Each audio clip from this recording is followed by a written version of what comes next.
Assalamualaikum warahmatullahi wabarakatuh. Kami dari kelompok 11 akan membuat video presentasi artikel ekonomi kita yang berjudul Presensi Ekonomi Sirkular dalam Ekonomi Lingkungan. Sebelumnya perkenalkan, nama saya Dari Purjana. Dan saya Habibur Rahman. Selamat menyaksikan video materi kita.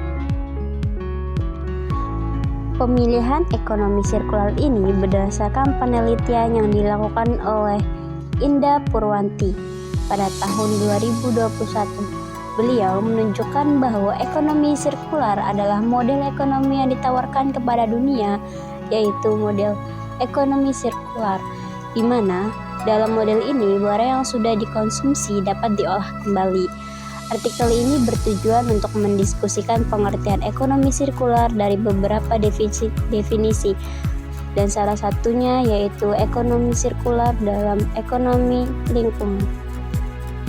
Permasalahan sampah di Indonesia antara lain disebabkan karena semakin banyaknya limbah sampah yang dihasilkan masyarakat dan kurangnya tempat pembuangan sampah.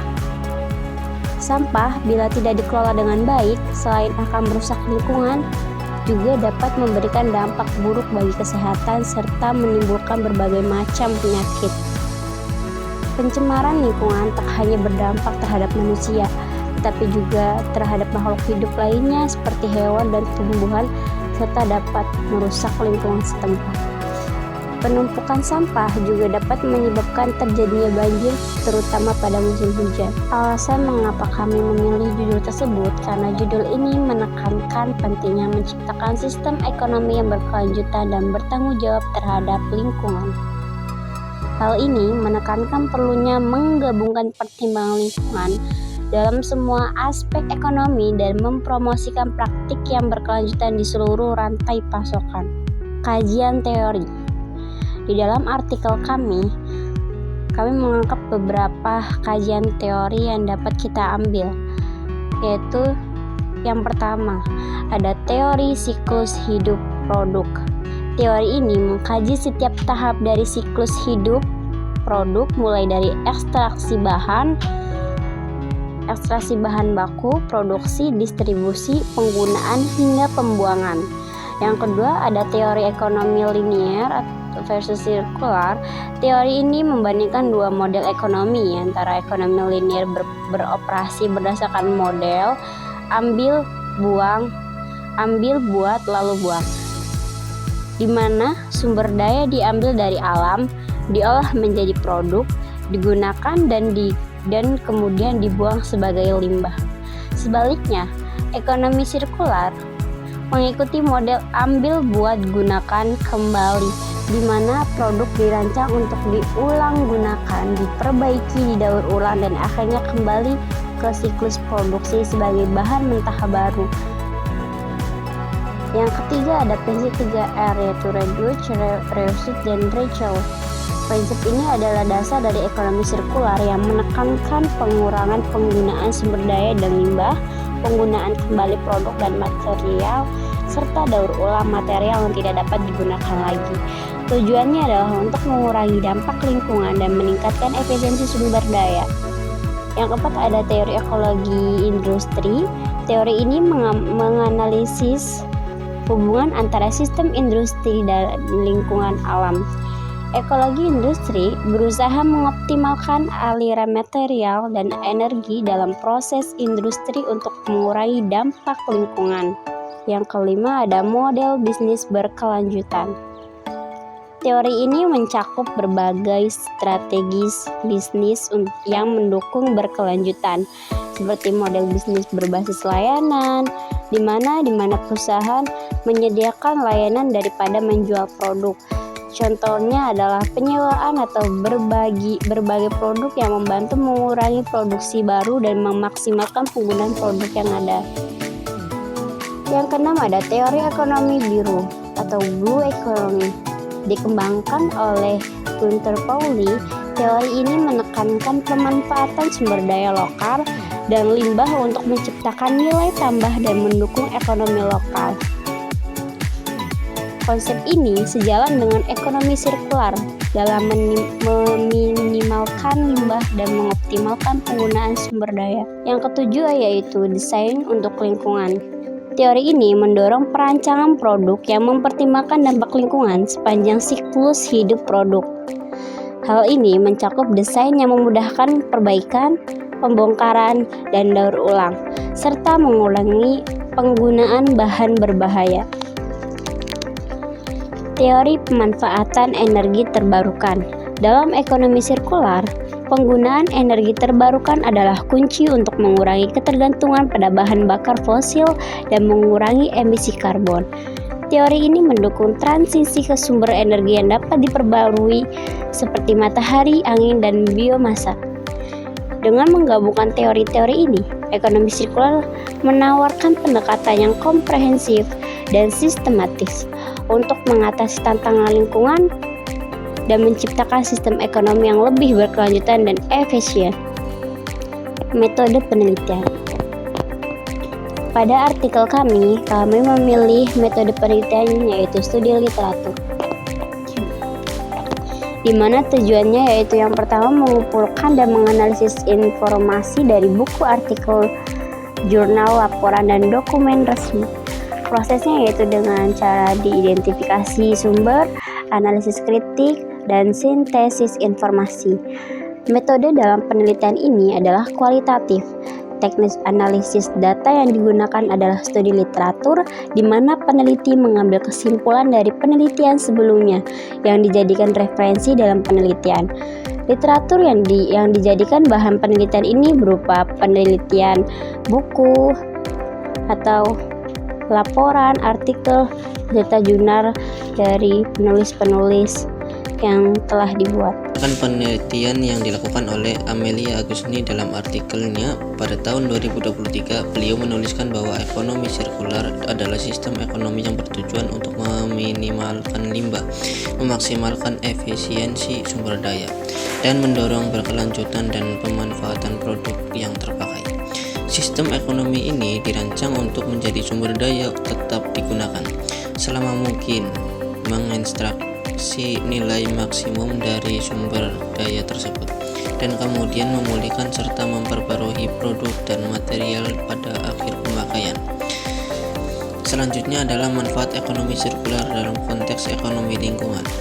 Yang pertama adalah pengurangan limbah, yang kedua konversi sumber daya alam, yang ketiga pengurangan emisi gas rumah kaca, dan keempat pengurangan polusi, yang kelima inovasi dan pengembangan teknologi, yang keenam adalah penciptaan lapangan kerja, yang ketujuh stabilitas ekonomi, yang kedelapan inovasi dan pengembangan teknologi, kesembilan ketahanan terhadap krisis, dan yang terakhir adalah peningkatan kesehatan dan kesejahteraan. Materi yang selanjutnya yaitu ada tantangan dan kendala. Meskipun memiliki potensi yang besar, implementasi ekonomi sirkular juga dihadapkan pada sejumlah tantangan seperti infrastruktur yang kurang matang, biaya awal yang tinggi, dan kurangnya kesadaran akan manfaat jangka panjang dari pendekatan ini. Hambatan-hambatan ini dapat diatasi. Ekonomi sirkular adalah model ekonomi yang berupaya untuk meminimalkan limbah dan memaksimalkan penggunaan sumber daya. Dalam konteks ekonomi lingkungan, penerapan ekonomi sirkular menghadapi berbagai tantangan dan kendala ada beberapa macam. Yang pertama ada kendala teknologi, di mana terkendala dalam infrastruktur daur ulang dan pengembangan produk. Yang kedua yaitu ada kendala ekonomi, seperti biaya awal yang tinggi dan skalabilitas, atau banyak praktik ekonomi sirkular yang sulit untuk diterapkan pada skala besar, terutama di negara berkembang yang memiliki keterbatasan sumber daya dan teknologi. Selanjutnya yaitu langkah-langkah dalam mengatasi tantangan dan kendala dalam ekonomi sirkular dalam ekonomi lingkungan. Yang pertama yaitu dengan pengembangan teknologi dan infrastruktur, investasi dalam R&D, meningkatkan investasi dalam penelitian dan pengembangan teknologi yang dapat meningkatkan efisiensi daur ulang dan penggunaan kembali bahan. Pembangunan infrastruktur, membangun dan memperbaiki infrastruktur yang diperlukan untuk pengumpulan, pemilihan, dan pengolahan limbah. Hal ini termasuk fasilitas daur ulang dan sistem pengumpulan limbah yang efisien. Yang kedua, ada mendorong kebijakan dan regulasi yang mendukung. Kebijakan insentif, mengembangkan kebijakan yang memberikan insentif bagi perusahaan yang menerapkan prinsip-prinsip ekonomi sirkular seperti potongan pajak, subsidi, dan kredit karbon. Ada standar dan regulasi, menerapkan standar dan regulasi yang mendorong penggunaan bahan daur ulang dan desain produk yang ramah lingkungan. Yang ketiga yaitu ada peningkatan kesadaran dan pendidikan, di mana kampanye kesadaran publik mengadakan kampanye untuk meningkatkan kesadaran masyarakat tentang pentingnya ekonomi sirkular dan bagaimana mereka dapat berkontribusi. Program pendidikan mengintegrasikan konsep ekonomi sirkular dalam kurikulum pendidikan di berbagai tingkat, mulai dari sekolah dasar hingga universitas. Yang keempat yaitu ada kolaborasi dan kemitraan publik swasta, mendorong kerjasama antara pemerintah, sektor swasta, dan organisasi non-pemerintah untuk menciptakan solusi inovatif dan berbagai sumber daya. Jaringan industri, membentuk jaringan industri yang berbagai praktik terbaik dan bekerja sama dalam proyek-proyek ekonomi sirkular. Yang kelima dapat mengoptimalkan rantai pasokan, di mana caranya itu dengan desain produk, mengembangkan desain produk yang mempertimbangkan siklus hidup penuh, termasuk kemudahan perbaikan, pembaruan, dan daur ulang. Ada manajemen rantai pasokan, yaitu di mana mengimplementasikan sistem manajemen rantai pasokan yang efisien untuk memastikan bahwa material daur ulang dapat dengan mudah diintegrasikan kembali ke dalam proses produksi. Yang keenam ada pendanaan dan investasi. Sumber pendanaan mencari dan menyediakan berbagai sumber pendanaan untuk proyek-proyek ekonomi sirkular termasuk dana pemerintah, investor swasta, dan program pembiayaan hijau. Mekanisme pembiayaan inovatif, mengembangkan mekanisme pembiayaan inovatif seperti obligasi hijau dan investasi berbasis dampak yang mendukung inisiatif sirkular. Yang terakhir yaitu ada pemantauan dan evaluasi, di mana yaitu ada dua cara. Yang pertama ada indikator kinerja. Caranya mengembangkan indikator kinerja yang dapat digunakan untuk mengukur kemajuan dan dapat inisiatif ekonomi sirkular. Yang selanjutnya ada evaluasi berkala, melakukan evaluasi berkala untuk menilai efektivitas kebijakan dan program yang telah diterapkan, serta melakukan penyesuaian jika diperlukan. Dengan mengimplementasikan langkah-langkah ini, tantangan-tantangan dalam penerapan ekonomi sirkular dapat diatasi, sehingga memungkinkan tercapainya manfaat lingkungan, ekonomi, dan sosial yang lebih besar.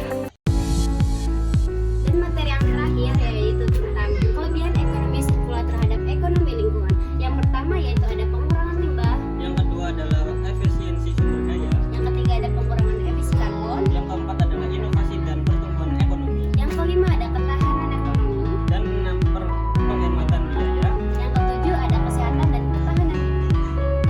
Dan yang kedelapan adalah peningkatan dan kesadaran dan tanggung jawab sosial. Yang kesembilan pemanfaatan teknologi dan inovasi hijau. Dan yang terakhir adalah mendorong kolaborasi. Dengan berbagai kelebihan tersebut, ekonomi sirkular dapat menjadi strategi yang efektif serta dan dapat mengatasi tantangan lingkungan yang global sambil mendukung pertumbuhan ekonomi yang berkelanjutan. Kesimpulannya, yaitu ekonomi sirkular adalah landasan yang penting dalam membangun ekonomi yang berkelanjutan dan ramah lingkungan dalam memaksimalkan nilai dari sumber daya yang ada dan mengurangi limbah dan mendorong